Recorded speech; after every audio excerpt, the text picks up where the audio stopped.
Hey, friends and leadership gurus out there, personal development junkies. It's David Landruli and Margaret Katzcan with you today to talk about radical acceptance. We're going to get to what that is. Margaret wrote a brilliant LinkedIn article this week. Go grab it off her profile. Very, very insightful as a way of deepening your understanding about what we're going to be talking about today. Well, welcome, Margaret. Thank you. Thanks, David. And I know Yeah, that word radical scares people, right? yeah. Already people are like, radical. I don't want to be a radical. Well, that's true, but there is something about. I like what you say. And we are choosing it intentionally, right? Yes, Yeah. yeah, we're choosing it intentionally Yeah. because if folks go over and read your essay or article, you'll see how radical it was for you to accept the situation that you were dealing with your father. And I know about this because you and I have spoken about it many, many times. Another way of saying this would be, if you're watching this, you know Margaret and I have spoken about surrender in the past, but people don't like that word either. Not much. Nope. Right. So let's dive into this a little bit, this topic of surrender or radical acceptance. And maybe you could share a little bit about what you wrote about and why Yeah. it inspires us. Sounds good. And I do think it's, back to the idea of having intentionally chosen the word radical, because I think we can accept things a little, right? We can accept sort of how things are, how somebody is, and still believe deep down that we have some power to make it different or to change them. And I think that's where the Right. word radical comes in. Right. So just to share kind of the story that I share in the article, there was a period many years ago where things were going very badly in my relationship with my dad. He was aging and I think had less tolerance, more grumpiness. He wasn't really a big fan of, the way his life was getting smaller as he got older. And it was really reflecting in our relationship in a way where I was this close to, like, I don't even know that I can do this anymore. Every time I spent time with him, I would be wrecked for days. I know, David, you got some phone calls and coaching to try to help pull me off the floor after I would get back, and Mm-hmm. anything. It was just so triggering, and it Mm-hmm. wrecked my peace of mind. And I brought it to my therapist. Big fan of therapy, big fan of this therapist specifically. And I said, I really don't want to estrange from him. He's dying. He's wasn't actively dying, but he's definitely at the end of his life. And I was really looking for, like, gosh, it doesn't feel good to me to pull out of a relationship with him. He's not just one thing over the course of my life. He's been more than one thing. So help me, like, how do I stay in relationship, that feels so tricky? And she asked me the question, Margaret, what do you have to put down to stay in relationship? And it just came out of my mouth without thinking, the word hope. I need Mm-hmm. to put down hope. Mm-hmm. And then we took a pretty deep dive into what it means to put down hope. And it is radical, right? It Mm-hmm. really, it turns out to mean putting down any hope that that person will hear you, will apologize to you, will slow it down, will be nicer. You have to put down hope, like stop hoping for any of those things. You have to stop hoping that this person is going to change, is going to learn anything, is going to wake up. Like all of it has to be Mm-hmm. put down. Mm-hmm. Yeah. And the title of the article, and then I'll pause for a minute, was just, it was about squirrels. And my therapist said, okay, it sounds like you're starting to understand, what it means really to put down hope. And so she was like, so I'm going to give you a little quiz. Like, what if you're on the phone with him and he says something mean or gets into bullying mode? What are you going to do? And my first answer, kind of coming from a very pleaser background, was like, I'm going to stand up to him. I'm going to say, Dad, you can't talk to me that way. And my therapist smiled and gave me that, like, full of love look. And she said, Margaret, if you tell somebody that they can't talk to you, it sounds a lot like you're still hoping that you can change how they talk to you, right? So we're not yet at radical acceptance at all. If you still, she said, here's what I want you to do. I want you to get off the phone. Like, I don't want you to stay on the phone if things are going south, but say, Dad, I just ran over a squirrel. I got to go. And then hang up the phone. Yeah. So my dad thought I was a squirrel killer big time in those last few years. I mean, I'm pretty sure he already thought I was a terrible driver, but boy, it got worse after that. You killed a lot of squirrels at the end of his life. I killed a lot of squirrels. I ran over a lot of squirrels. Metaphorically, folks. Metaphorically. I was aiming for them. I never actually ran over a squirrel. Right. It's good. Like, Brene Brown talks in her very engaging audio program on the power of vulnerability, talks about shame triggers. And when one of her strategies was when she had a shame gremlin creeping up her leg, she would just say, I'm sorry, I need to reschedule this meeting. And that would, and walk out. Yeah. So it's a similar, sometimes if you can't deal with the emotion in the moment, then I think it's perfectly acceptable. In some of our conversations when we were a larger team, I had to excuse myself a couple of times because I just got flooded and I couldn't respond skillfully in the moment.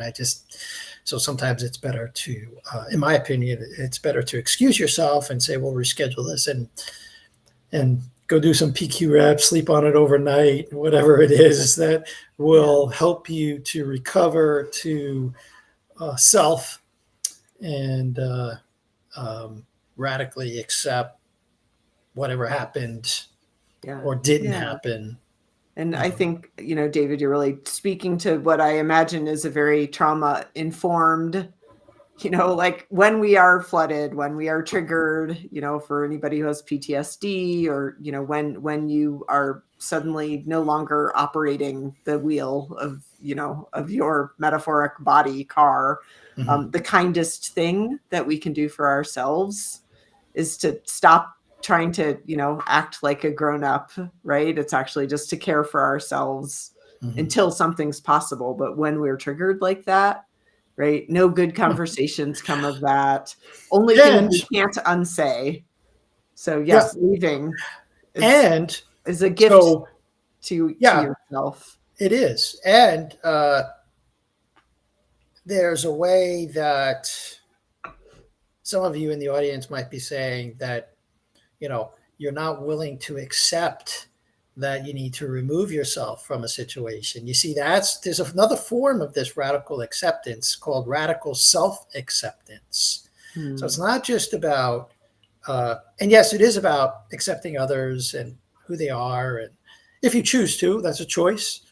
Or circumstances, you may be in a difficult circumstance at work or stuck on a freeway in Los Angeles, and you can either resist that and get, as someone who resisted and got very angry and stressed by traffic, I can tell you now I'm much better at accepting it rather than railing against it. But also this topic includes radically accepting yourself, even if you say, like, you have to excuse yourself because you're completely flooded. The inner critic could come in and say, you see, you've done all that work and you can't handle it. Or the inner critic will, stand in there, stand your ground, or whatever. Right. I would counter, like in the topic of this conversation of acceptance of another person, there's this equal weight there that, as long as you are in relationship with another person and they continue to inflict new wounds and you continue to receive new wounds, this becomes very difficult, right? It's really hard to get from there to peace. And so part of the equation is accepting the other person. And as you say, David, part of it is accepting yourself. Like, if I stay in this conversation right now, I will be bleeding when I get off the phone, right? There will be a new wound and I'm going to protect myself. And that's really important, like knowing that you can protect yourself and keep yourself safe that enables a lot in terms of staying Yeah. in relationship with somebody who's hard for you. Yeah. So let's put it into context. I know we're talking about intimate relationships, parents, spouses, children. This applies to all of that. And it also applies to the work environment or the professional environment. And since, among other places, this is going to air on LinkedIn, what might this look like, Margaret, in a professional setting? Yeah. Well, I know, and as a coach, when we talk to people and they're having trouble with a colleague, and we as coaches get to smile lovingly and say, like, well, that person's not here for coaching. Right? So all we can actually talk about is how you respond to them. And so now we're in the land of acceptance, right? Mm-hmm. Which is, Mm-hmm. you don't actually have any control over another person, whether it's a family member or, anybody who's worked on a team has probably had the experience of having a team member, whether it's a boss or somebody you're supervising, who, sends you through the roof with some Mm-hmm. regularity. Right. Right. So So just the first thing is like, where's your lane, and where are you out of your lane right. versus where are you in your lane? And what do you Yeah. have control over, and what do you have to accept that you can't control? Hey, that's where I was heading. Yes. So, Okay. Yeah. in other words, if you have a very,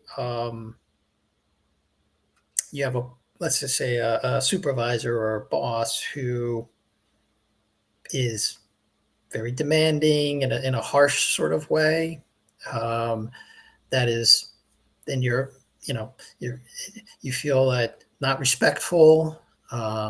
This could go even farther. And you can't remove yourself like right now, and because you don't have an alternative job or you're supporting your family. So we're not talking about physical violence here. If so, I want to be clear, if you're being assaulted, don't accept it. Remove yourself from the situation if you can, or come train self-defense with me and I'll show you how to deal with people like that in jiu-jitsu. But we're not suggesting that. What we are suggesting is that if you're choosing to stay in the role that you're in, then the radical shift would be to accept the way that person is or is not. Yeah. And I just want to kind of fill in. I mean, often it feels like there are only two possible solutions or choices, right? Do I stay or do I go when you're in a heart, right? When it feels so awful. Right. And I want to add, like, if you feel emotionally abused by your boss, then we err much towards going. Right.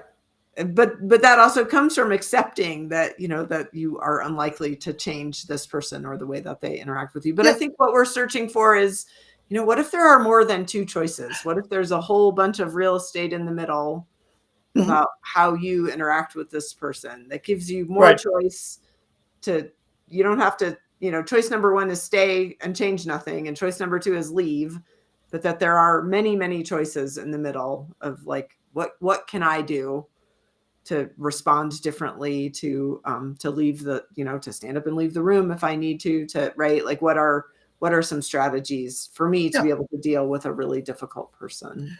Well, let's just say I agree. There's like a whole spectrum there between, staying and taking it, and leaving and not taking it. And let's bring it down a notch. Let's say you have an annoying colleague. Right. Right. Well, you could get annoyed every time you interact with this person, or you can just choose to accept that's the way they are. And you get to be free, right? So this is what I like, to ask clients, especially around forgiveness. So like, certainly in my mind, radical acceptance lives in the land of forgiveness also, or these two are closely linked in that forgiveness or acceptance is a choice. You can choose to accept that they did something or they said something, and you can also choose to forgive. so that you are free from the afflictive emotion of annoyance or frustration or anger or sadness or hurt. Yeah.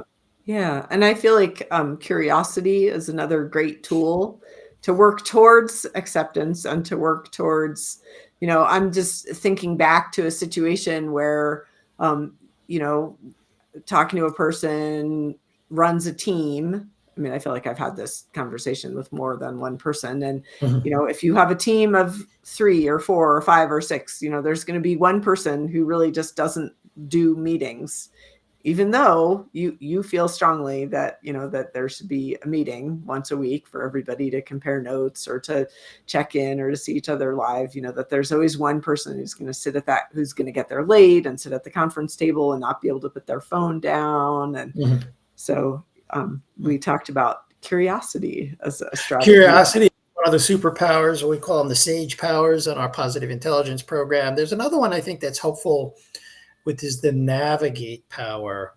Like, what would my wiser elder self say about this situation? Or looking forward 10 years from now. So this is like this is the game you play when you're triggered, right? This is called the navigate power or the big picture.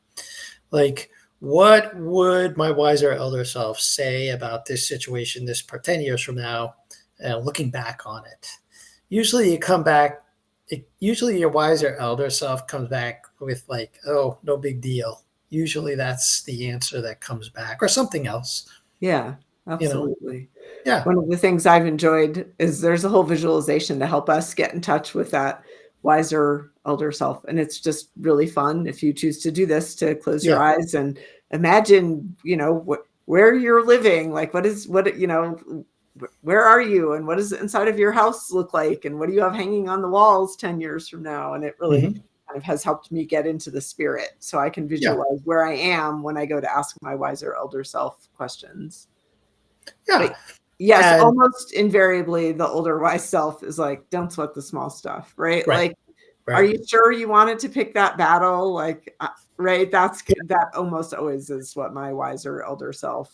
Or another way of tapping into this perspective, this bigger picture perspective, is you can ask yourself, what's important here right now? What's important here? Yeah. Like, oftentimes in my practice, it always comes back, well, the relationship's important to me, so I'm going to let this go. Right. Or there's some other bigger value. But if what feels important is being respected as the boss, right? Yeah. Well, that is not a place that acceptance comes from. No, that would be the judge. That would be I think that would be more of a saboteur response. I need to be respected, or they should respect me. That's judge talk, right? That's not wiser elder self talk. That's coming from the ego. What's important here? Yeah, oftentimes the relationship, you'll find, or many times, the relationship is more important than the behavior in that moment. And so you accept the behavior and move on, because if you've been married for any period of time, as I have and you have, Margaret, you learn to accept things or not. Yeah. Trying to think, there's also the activate power of the sage. You can get into action. You can remove yourself. If it's just you can't deal with it in the moment and it's so frustrating to you, you just get up and excuse yourself. That would be like a good use of the activate power. Get into action.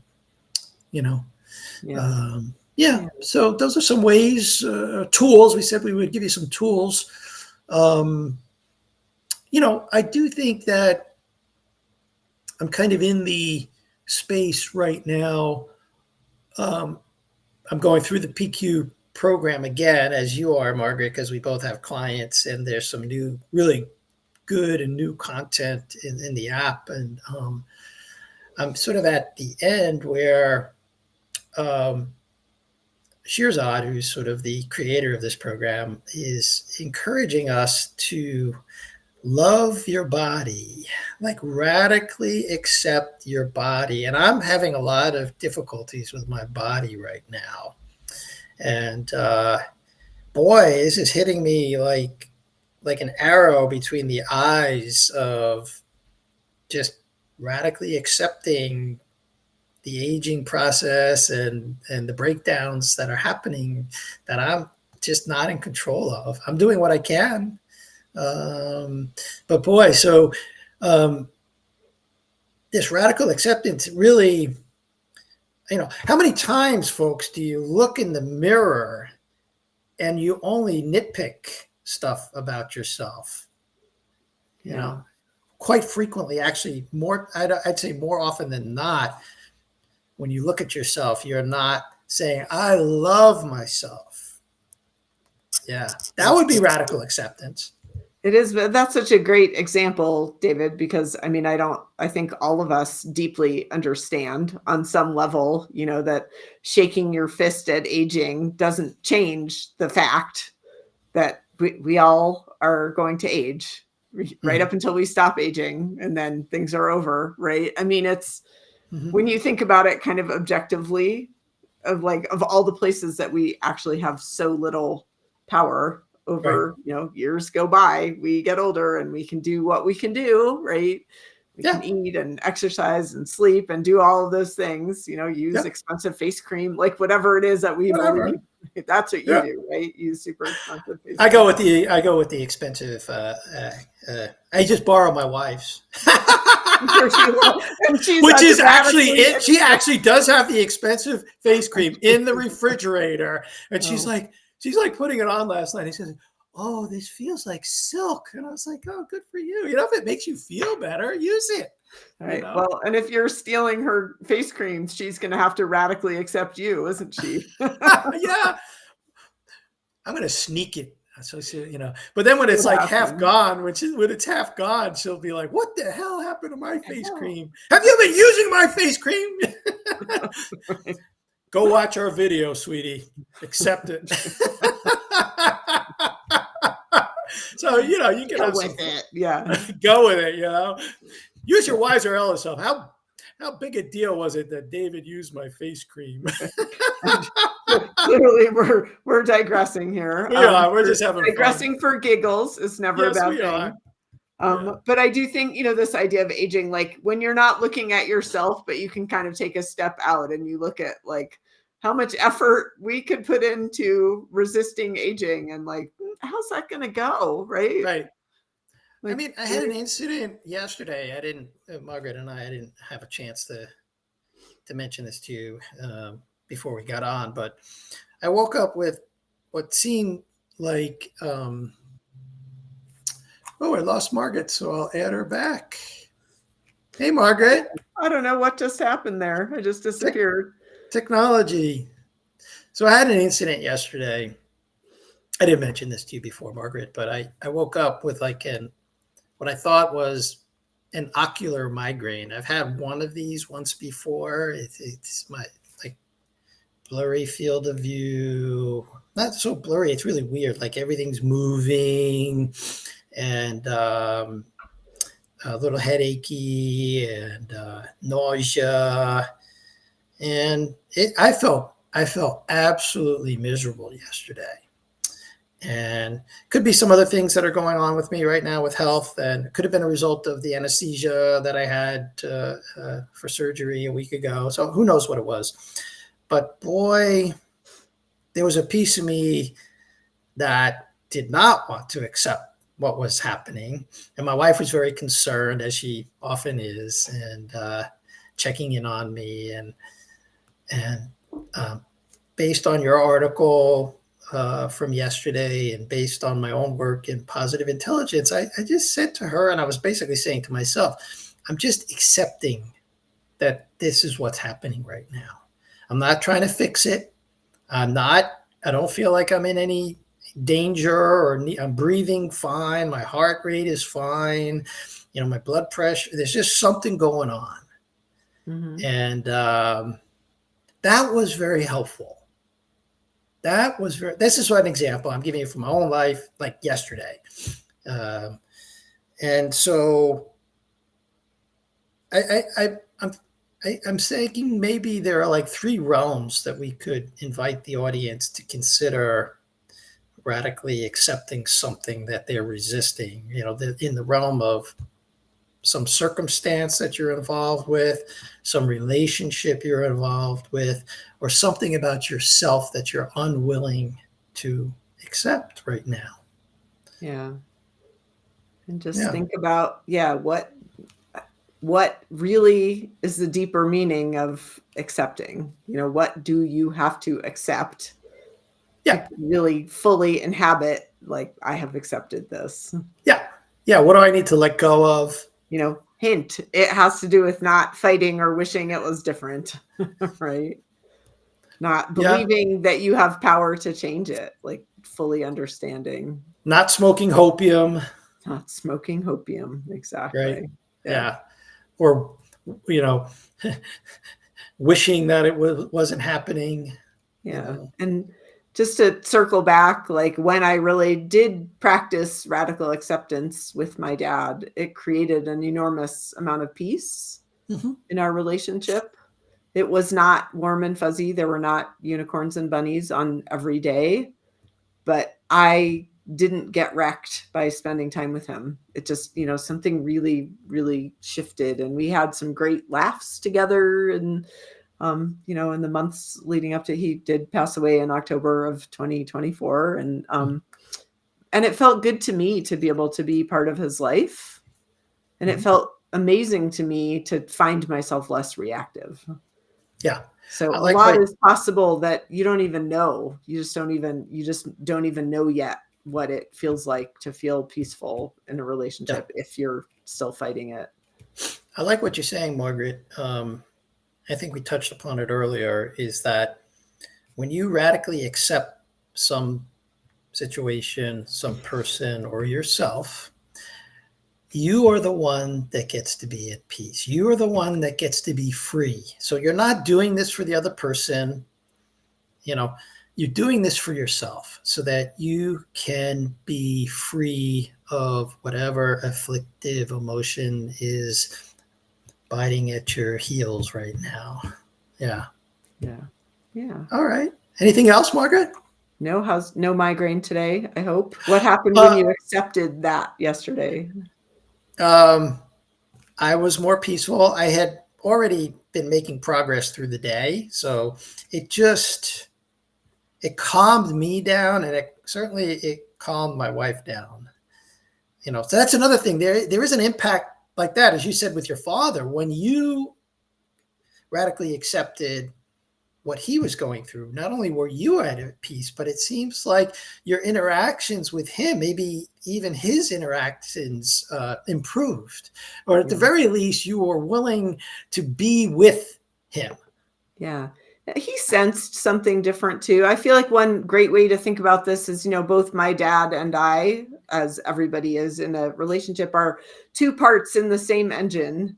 Yep. And we can't change the other person's part, but if we change our part, the engine runs differently. The engine of the relationship runs differently. Yeah, it does. And I've seen this time and time again. It takes some practice, folks. So start small, like maybe with a circumstance. I think people are harder, and being kind and gentle and accepting yourself can even be harder for many of us. So start small. Like, is there some circumstance, like you're in traffic and you're going to be late for work? Like, are you willing? You can start to ask yourself, in the big picture, 10 years from now, when I look back at this particular day of my life, what would I say about it being late for work today? That's a good one. Something like that. Right. Yeah. Start small and see, write us. You've got our email addresses here on the screen. We'd love to hear from you, or you can comment in the comments on the post in LinkedIn, and we'd love to hear how you're doing with this. Yeah. All right. Go put it into practice. Take care.